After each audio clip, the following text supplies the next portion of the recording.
Josh Green here for Seconds Out. Delighted to be joined by Macaulay McGowan. Just 1 week away now from fight week once again, from fight night once again. How are you doing, Macaulay? Oh yeah, brilliant. Yeah, nearly here now. 1 week to go till the fight. Nearly fight week. So yeah, I'm happy. How much notice did you get for this one? Because it's a huge opportunity for the European title against Abass Baraou. Yeah, about 6 weeks I got for this. So plenty of notice, no excuses, and I was already in good shape anyway. So yeah, 6 weeks was plenty of time. These opportunities always seem to fall to you, and you've had some big opportunities, some that have gone your way and some that maybe that haven't. But having that notice, having all that time to prepare in the gym with Joe, that must give you a lot of confidence going into this one. Yeah, definitely. Like I always go into every fight confident, but knowing I've had a good 5 6 weeks training behind me as well for a specific opponent, and yeah, just getting my head right, getting my mind right. I couldn't ask for to be in a better place 1 week out, really.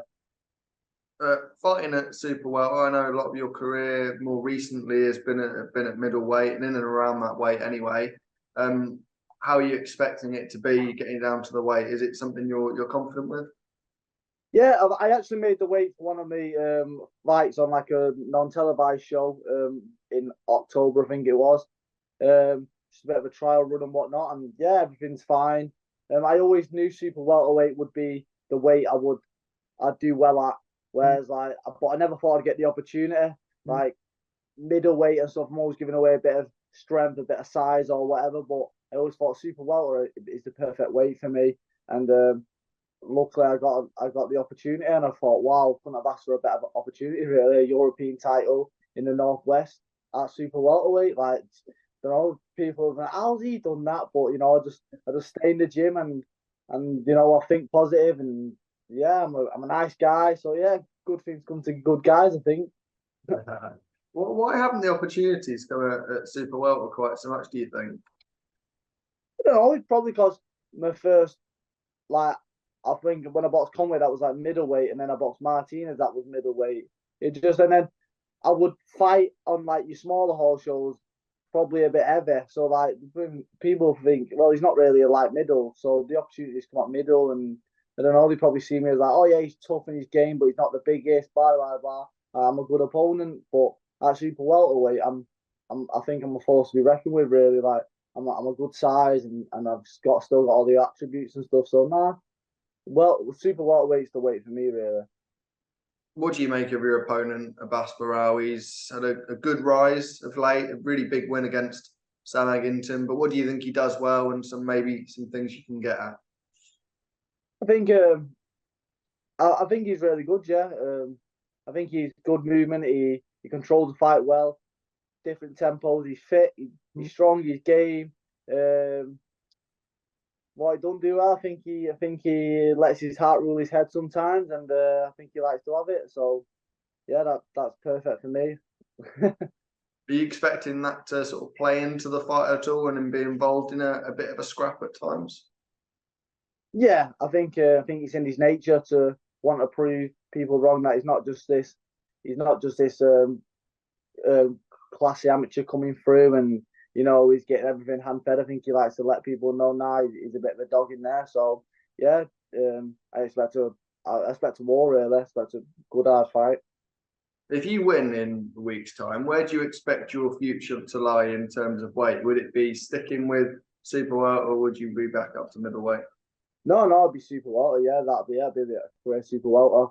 I'm sure when I win, the phone won't stop ringing all Saturday and Sunday for someone to fight me, for people to fight me. They're like, but now he's European champion. We'll get him. We'll fucking try and make the fight with him. So yeah, I'll be straight back in the gym probably. I was going to say, fighting on the Wasserman show, they've got a super welter in the name of Josh Kelly, who's been with them for some time. He's sort of still very much probably on that comeback trail. He's never quite reached the potential that many thought he would face.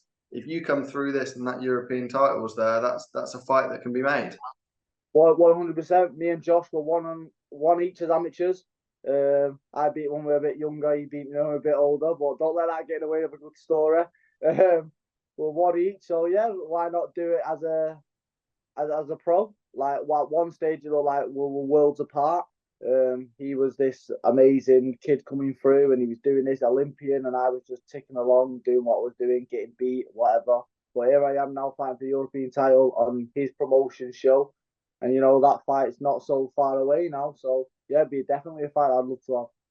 What do you think's been missing for Josh Kelly in the pro rank? So much was expected of him. I think making welterweight was a dumb decision. I think he looks like a middleweight sometimes. So I think killing himself down to welterweight. Yeah, I don't know. He's controlling the later rounds probably. Don't know his temperament. No, fair enough. There was a big win in the gym a couple of weeks back now for Lawrence Okolie. So you were out there in Poland supporting Joe and Lawrence and the team. What's it been like to have him around the gym? Because I know it's a very active gym at the moment. Yeah, so Lawrence was the strange one. He come over and you think, how's he going to take to this? I was like this gym and stuff, but to see the transformation, it was really it was meant to watch. So I watched. I could see it in front of my own eyes. Someone come to the gym, bit unmotivated, a bit overweight, not the fittest, and then the transformation over the 10 weeks, it was ridiculous. So yeah, I got to see that firsthand, and I was there with him on fight week, how he handles the pressure, how he handles stuff, and yeah, it was eye opening to be honest. He's a really good guy to be around, and I think everyone got a lift off him in the gym, like seeing him push through and supporting him. It was a great experience for the last 10 weeks really to be training alongside him and helping out where I can. You've obviously seen his style and how he's performed over the last number of years, and he's got a fair bit of criticism for that. How do you think that's going to change under Joe, and what have you seen changes?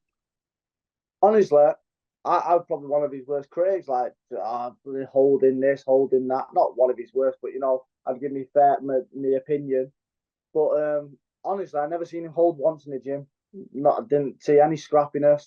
He was always punching. Joe was on his case.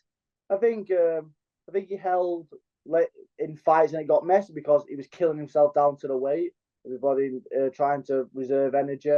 I don't know, maybe not as confident in his punch output. Whereas he throws lots of punch in the gym now. Joe's got him training hard and making sure his punch output's there. I just think he's growing up as well. Don't forget he went professional. Before you know it, he's this McDonald's worker. Then all of a sudden he's in the Olympics, and then all of a sudden he's fighting for British, and he's on Sky Box Office fighting Chamberlain. Was it Box Office or they had the box office feel to it anyway? Like they give it the proper promotion, like it was a box office fight. Big pressure there, and then he was world champion. Before you know it, he's like, I know he's very experienced, but he's like he was inexperienced. So I remember being in amateur fights when I was a kid and being tired and not knowing the feeling and just holding on in a 3-round 2-minute fight. So imagine, and I've been doing it for a very long time. So imagine being like this older kid and all of a sudden you're just thrusted into the limelight. It must have been hard, but I think the time away, the loss, knowing that people are giving him shit and this, that, and the other is giving him the bit between his teeth, and I think he's given time to mature. So from what I've seen anyway, I thought the whole training, I thought it looked great.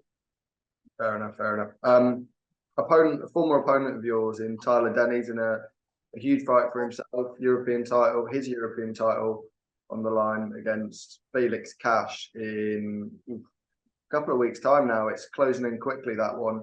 Yeah. You were very unlucky, very unfortunate against Tyler all those years ago. I mean, how are you expecting that fight to go against Felix Cash, who we haven't seen in the ring in a couple of years? Well, yeah. I thought if you made it a few years like, you'd be like, oh, Felix Cash, definitely the way Felix was looking. But I think his last fight he had a few years back, he did look great. Tyler's durable, he's strong. I think Tyler's gonna do it. Yeah. Yeah.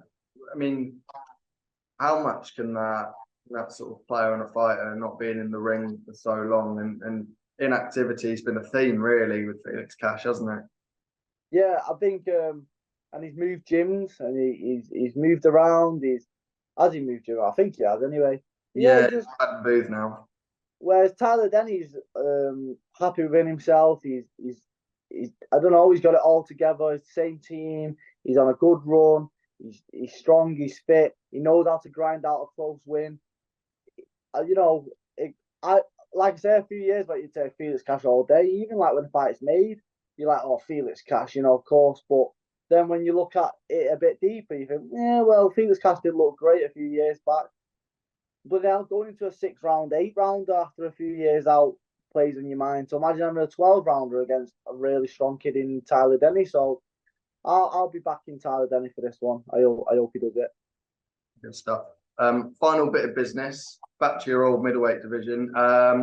We saw Hamzah Sheeraz get the win on the 55 cards just last weekend, and he's now touted to be facing Chris Eubank Jr. If that was to be made, that fight, how would you see that one going?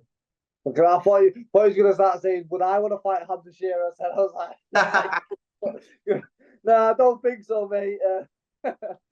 No, I think Hamzah Sheeraz wins, goes all the way. Yeah, I think he's that good. I think he beats Eubank. I think Eubank will give him problems, fast in and out, non-stop punching and stuff. But I think Sheeraz has got something special about him. Yeah, I mean, there's a significant age difference there now. I mean, Chris Eubank Jr. has sort of been that next generation supposedly for a long, long time now. Hamzah's just 25 years of age. Yeah, Full rangy middleweight, and he really carries power in those punches. Do you think he could stop Jr.? Yeah, I think he would. Yeah, I think it'd be a close fight. And I think Hamzah would stop him. Yeah.